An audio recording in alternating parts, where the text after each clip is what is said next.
All right, ready to jump into the Peloponnesian War. For all of you military history buffs out there, this one's a doozy. Seriously, this war reshaped ancient Greece. And its impact, well, let's just say we can still feel the ripples in European history today. It's one for the history books, that's for sure. Absolutely.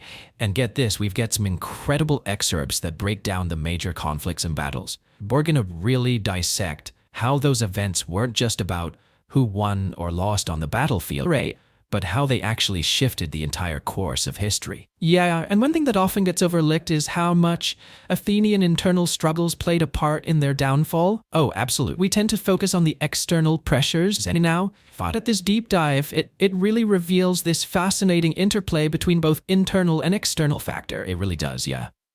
You are starting our deep dive right after Athens gets, well, hammered in Sicily.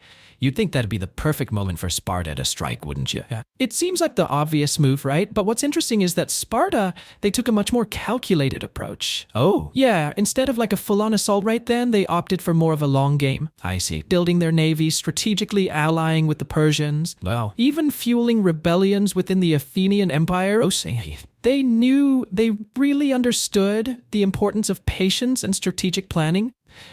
While Athens is, shall we say, making some interesting choices. Yeah, despite being weakened, they launch an attack on Sparta in 413 BC. Seems like a bit of a gamble, especially after that disaster in Sicily. What do you think was going through their minds? It does seem incredibly risky, possibly driven by, I don't know, maybe an overconfidence in their navy. But to really grasp that decision, we need to look at the internal turmoil that was bubbling beneath the surface in Athens. It's a prime example of how even the mightiest powers can be incredibly vulnerable when they're dealing with internal divisions. Absolutely. Yeah. Okay, so let's dive into this Athenian drama. We've got the oligarchy coup of 411 BC. Athenian commanders, frustrated with democracy, decide to upend the entire system. They argued that, while noble in theory, democracy was just too clunky and slow in times of war. Interesting. So they formed a 400-member committee, essentially shifting towards an oligarchy, mirroring Sparta in a way. Oh, yeah. But the Athenian people weren't having any of it. Yeah, within months, the 400 are tossed out, some even facing execution. The level of political instability is just, it's mind-blowing. Oh, totally. And it all fed directly into their war effort. Oh, bit. The Battle of Artanusae in 406 BC is a perfect example, okay? Athens wins, and I mean decisively at sea. But instead of, celebrate a held a trial. Yeah.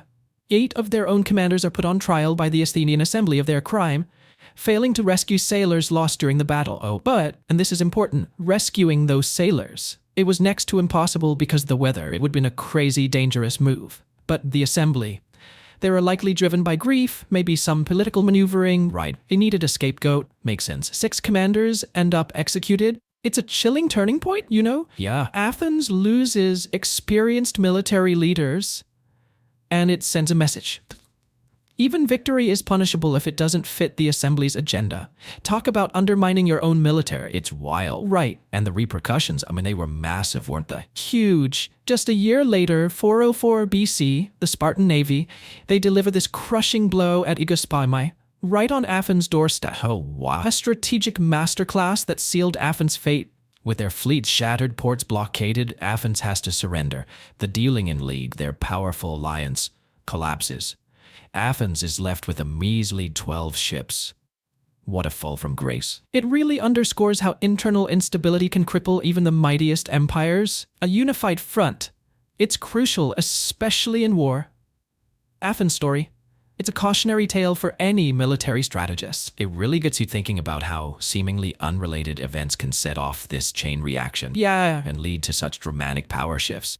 Speaking of power shifts, Sparta, in a surprising twist, they decide not to completely wipe out Athens. Instead, they install a puppet regime. Oh, yeah, led by 30 tyrants. A group of, let's say, pro-Spartan Athenian oligarchs. Known for their brutality, their admiration for the Spartan system.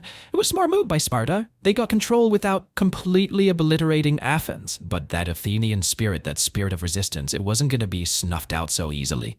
Led by Thucydides, they rise up, overthrow the tyrants, it shows the resilience even in defeat. Yeah, it's a testament to that human desire for freedom and self-determination, even when facing, what seemed like insurmountable odds, totally. And amidst all this chaos, we have the trial and death of one of Athens' most iconic figures, Socrates. Yeah. Socrates, known for his critiques of Athenian democracy, he's accused of impiety and corrupting the youth. Wow. His trial and execution become this poignant symbol of just how fragile free speech can be, right? Even in a democratic society. It's a stark reminder that even brilliant minds can be caught in the crosshairs of political maneuvering. Socrates' fate is so deeply intertwined with Athenian society at the time, a society wrestling with defeat, political upheaval, and this search for identity. And his story brings us to a question that has captivated historians for centuries. Was the Peloponnesian War, with all its tragedy and upheaval, was it truly inevitable? Ah, yes, the Thucydides Trap.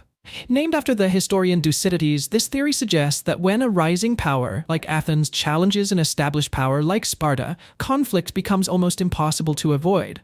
And it's a concept that's still so relevant today, absolutely, especially when we look at the relationships between, global superpowers. Well, we destined to repeat the mistakes of the past? Is conflict something we're just, hardwired for? Thucydides, he believed it was. And he pointed to two main drivers: security concerns and what he called the chain of suspicion. The dominant power, afraid of its decline, it takes steps to contain the rising power, I say. The rising power, sensing that threat, seeks to assert itself. Right. It's this vicious cycle fueled by fear and mistrust. It's a chilling thought. And history, unfortunately, has plenty of examples where this dynamic is played out. Oh, absolutely. And led to devastating wars. It really makes you think, doesn't it? It does. But the question remains, can the Thucydides trap be avoided? Is there a way to break that cycle? These are questions that continue to challenge us today, especially as we navigate this complex, constantly evolving world. The Peloponnesian War, it really forces us to look at just how complex human nature is. Yeah. And how history tends to repeat itself. Right. It's a warning, a cautionary tale, the dangers of unchecked ambition, fear, and mistrust. And what makes it so relevant even today is that it wasn't just armies clashing, it was a clash of ideologies. This struggle between Athenian democracy and Spartan oligarchy. Exactly. And the impact of that struggle, it echoed through European history. The war, it marked the end of Athens' golden age and frankly the decline of classical Greek civilization as a whole. It brought about an era of instability, paved the way for new powers like Macedon to rise up, and eventually, they conquered all of Greece. So the Peloponnesian War is a turning point, almost like this domino effect. It set the stage for a whole new chapter in European history. Exactly. It's this powerful reminder that even the biggest, most dominant empires, they're not immune to decline. Internal weaknesses, strategic missteps, the complex interplay of all these external forces, they can all lead to their downfall. And it's not just ancient history, right? No. These are lessons that resonate in our world today, for sure. It's a cautionary tale for any nation, any empire that wants to project power on a global scale. The Peloponnesian War. It's got valuable lessons for military strategists, for leaders today. It really highlights the importance of political stability, the dangers of overreach, of hubris, and that absolute need for clear strategic thinking when you've got all these competing powers. And we can't forget the human cost of conflict. Of course not. The Peloponnesian War, it was brutal. It dragged on, countless lives lost, cities devastated. It's a stark reminder.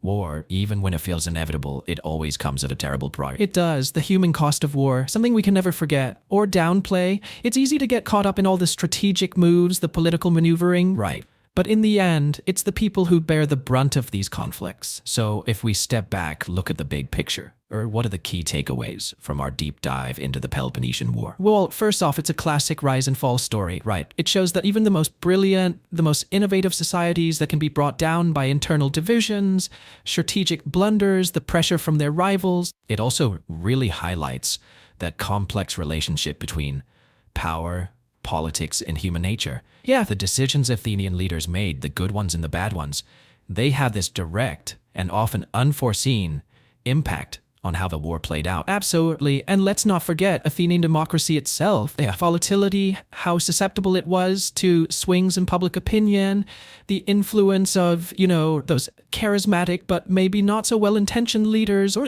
All of that played a big part in Athens' defeat. It reminds us that even the best systems of government can be vulnerable. Totally vulnerable to manipulation, to instability, especially during a crisis. And then there's that lingering relevance of the Thucydides Trap. Right. This idea that a rising power challenging an established one always leads to war. It's a scary thought with some serious implications for today's world. It really makes you wonder, is war truly unavoidable in these situations? Or are there ways to break free from that cycle of fear and mistrust that fuels these conflicts?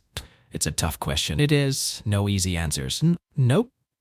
But it's one we have to keep wrestling with as we try to navigate this increasingly complex, interconnected world. It's amazing to think how different things could have been. Oh yeah, earlier you were talking about that. What if Athens had just skipped that whole Sicilian expedition? Ooh, could they have actually changed their fate? It's one of those big historical what-ifs, for sure. If they hadn't suffered those huge losses in Sicily, Athens, they might have held on to their naval power, kept the Delian League together, maybe even avoided all that internal chaos that led to the coup, the execution of those commanders. Exactly. A more united, stable Athens, they would pose a way bigger challenge to Sparta. Right. And it really makes you think about how the balance of power might have shifted. But then again, you've got the Thucydides Trap hanging over everything. And even with a strong Athens, that fundamental tension, that rising power versus the established one, it might have still sparked a war. That's the core issue, isn't it? War might have been unavoidable, Sicilian expedition or not, but it's also possible maybe a more confident, unified Athens, they could have handled those tensions better. Right. Maybe they could found a way to coexist with Sparta, no all-out war. It's a fascinating thought. It really shows how history is this intricate web, all these interconnected events. Yeah, even little decisions can cause huge ripples. Absolutely. That's the beauty of studying history. We get to explore these what-ifs. We wrestle with those complex choices people made, how they shaped what happened. It pushes us to think critically, question our assumptions about the past. So for those military history fans out there, what tactical, strategic lessons can we learn from the Peloponnesian War? Well, it really highlights how crucial naval power was back then. Oh yeah. Athens' early wins, they were largely because they ruled the sea, right? And Sparta's final victory. It hinged on them building a navy that could take on the Athenian fleet. It also emphasizes how important logistics and alliances were. Oh, absolutely. Sparta's alliance with Persia gave them vital financial and material support. Right. And their ability to mess with Athenian supply lines, that played a huge role in wearing down their enemy. And we can't overlook leadership. Right. Of course not. The decisions made by figures like Pericles, Alcibiades, Lysander, they had a profound impact on the war. It really shows that even back then, victory didn't just come from tactics on the battlefield, but also from strategic thinking, political maneuvering. Exactly. The Peloponnesian War wasn't just armies clashing, it was a clash of civilizations. This struggle for dominance between two completely different ways of life. And in the end, it was Sparta's more disciplined society, their unwavering focus on military strength, their savvy alliances, that brought them victory. But as we've learned, victory came with a hefty price tag. Right. The war left Greece weak, divided, set the stage for their eventual conquest by Macedon. A sobering thought. Even the winners carry the scars of conflict.